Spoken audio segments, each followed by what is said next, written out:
Romans 15:29.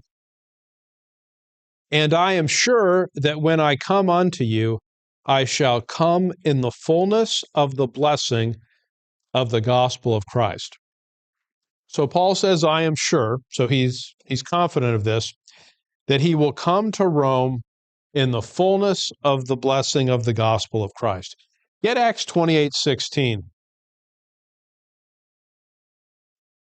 Acts 28:16.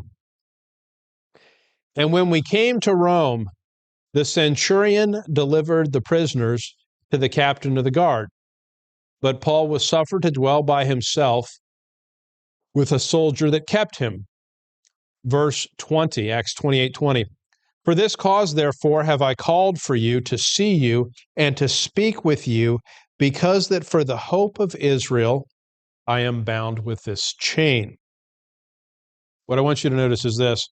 In Romans 15:29, Paul says this, I am sure that when I come unto you, I shall come in the fullness of the blessing of the gospel of Christ. So he's going to come to them, and it's going to be with the fullness of the blessing of the gospel. When Paul actually arrives in Rome, how does he arrive in Rome? He arrives as a prisoner, and he arrives bound with a chain. So when Paul said, I am sure I'm going to come unto you with the fullness of the blessing of the gospel of Christ, was he right or was he wrong? And the answer is, he was right, because the fullness of the blessing of the gospel of Christ is not diminished by the fact that you're a prisoner. You follow what I'm saying there?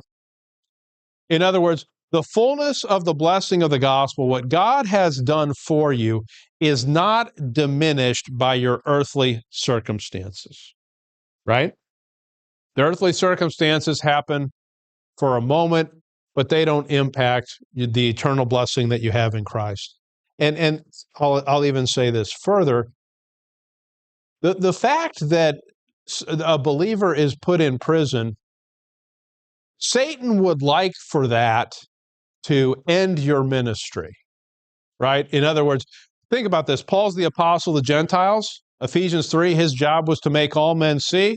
And Satan is like, well, we can't have this, so I'm going to lock this guy up.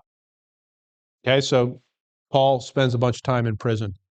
Does the fact that Paul is in prison prevent him from performing the ministry of making all men see? And the answer to that is, well, how many prison epistles did Paul write that are still making all men see today?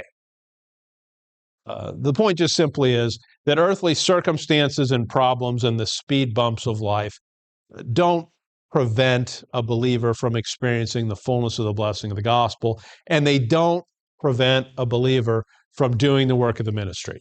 You can do it whatever circumstance you find yourself, whatever your physical condition is.